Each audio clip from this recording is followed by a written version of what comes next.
On his first day at work, this caregiver poured boiling water on his boss's legs just to test if the patient really had no sensation. During mealtime, while trying to sneak a peek at the boss's secretary, he sent the food straight into the boss's eyes. He even forgot that his boss was completely paralyzed. When the phone rang, he told the boss to answer it himself. The boss looked at him helplessly. The caregiver took the initiative to shave the boss's beard, but kept playing pranks, shaving it this way, that way, and every which way. Yet the boss didn't blame him. He was quite happy. The caregiver even wanted to have a snowball fight with the boss, but the boss could only be on the receiving end. However, when the boss went for a walk, the caregiver played with the wheelchair like a skateboard.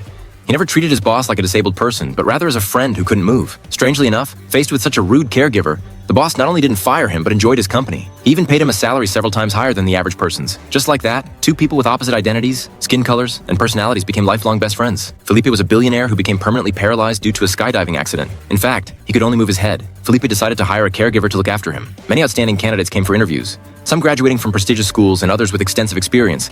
But Felipe didn't take a liking to any of them. Instead, he took a shine to Driss, a street thug. Driss actually knew nothing about caregiving. He had even been sent to prison for fighting. Fresh out of jail, he came to the interview just to get a dismissal letter so he could apply for government aid. But Felipe still chose him. He offered Driss a 1-month trial period to think it over. The next day, Driss showed up as promised. He had planned to grab the dismissal letter and leave, but the housekeeper gave him a tour of the entire mansion and finally showed him the room carefully prepared for him. Driss wasn't really interested in the job until he walked into the bathroom and realized how luxurious it was. Driss gladly accepted the job, but he was utterly unreliable. His negligence almost cost Felipe his life. During his caregiving lessons, he fell asleep and wiped foot-washing water on Felipe's head while using shampoo on his feet. Due to copyright issues, that's all I can share. If you're interested, you can check out the original film.